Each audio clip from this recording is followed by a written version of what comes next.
Israel Hamas युद्ध के बीच एक बड़ी खबर आई है। इजराइल डिफेंस फोर्सेस यानी आईडीएफ और इजरायली खुफिया शिन बेट ने कहा है कि उन्होंने गाजा के अंदर हमास की एंटी टैंक मिसाइल यूनिट के प्रमुख को मार गिराया है।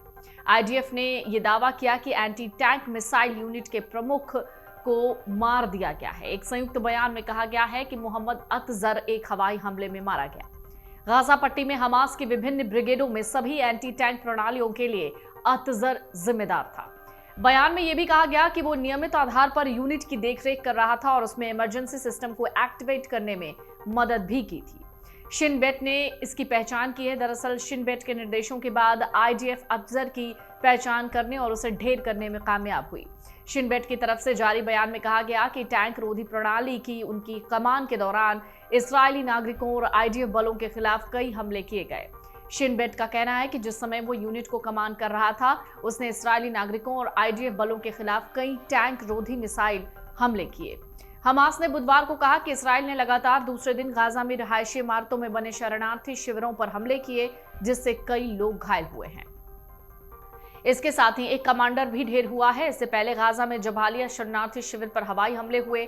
आईडीएफ ने हमलों के बाद दावा किया कि उसने हमास की सेंट्रल जबालिया बटालियन के कमांडर इब्राहिम बियारी को खत्म कर दिया है। बियारी 7 अक्टूबर को आतंकी हमले के लिए जिम्मेदार नेताओं में से एक था। आईडीएफ ने बुधवार को एक्स पर पोस्ट किया। कहा, आईडीएफ ने क्षेत्र में हमास की कमान और नियंत्रण को नुकसान पहुंचाया, बड़ी संख्या में आतंकवादियों को मार गिराया जो बियारी के साथ थे।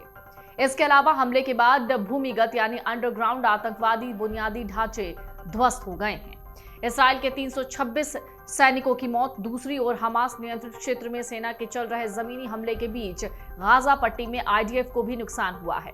आईडीएफ ने मारे गए अपने 9 सैनिकों की पहचान की है। मृत सैनिकों की पहचान lieutenant Ariel Reich, corp Asif Luger, sergeant और Dunand, staff sergeant Hallel Solomon, staff sergeant Alel Mishlovsky, staff sergeant Leon, colonel Ido Ovadia, CPL Liol Simanovich और स्टाफ सार्जेंट रोई डावी के रूप में की गई है। पिछले दिनों 11 इजराइल के सैनिक मारे गए। 7 अक्टूबर को हमास के हमले के बाद से इजरायली सेना के कम से कम 326 सदस्यों की जान चली गई है।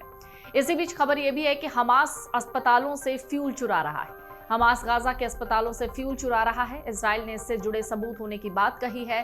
दरअसल इजरायली सेना ने एक ऑडियो जारी किया जिसमें हमास की वेस्ट जबालिया ब्रिगेड का कमांडर, इंटरनेशनल अस्पताल के हेड और एक आम फिलिस्तीनी बात करते हुए सुनाई दे रहे हैं।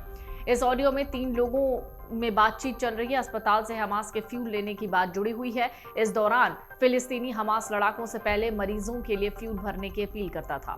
ऑडियो में फिलिस्तीनी ने कहा, अस्पताल में लोग हम पर निर्भर हैं, उन्हें इसकी जरूरत है। इस पर हमास कमांडर फ्यूल से जुड़ी दिक्कतें खत्म करने का जिक्र करता है और रिकॉर्डिंग यहीं पर खत्म हो जाती है। तो कुल मिलाकर इजराइल हमास युद्ध को लेकर तरह तरह की जानकारियां इस वक्त सामने आ रही हैं और फिलहाल पूरी तरीके से इजराइल लगा हुआ है कि जो भी अंडरग्राउंड आतंकी हैं हमास के, उन्हें जल्द से जल्द खत्म कर दिया जाए। अगर आप ये वीडियो YouTube पर देख रहे हैं तो हमारे चैनल को सब्सक्राइब करें और बेल आइकन को दबाना ना भूलें। अगर आप Facebook पर ये वीडियो देख रहे हैं तो हमारे पेज को लाइक करें।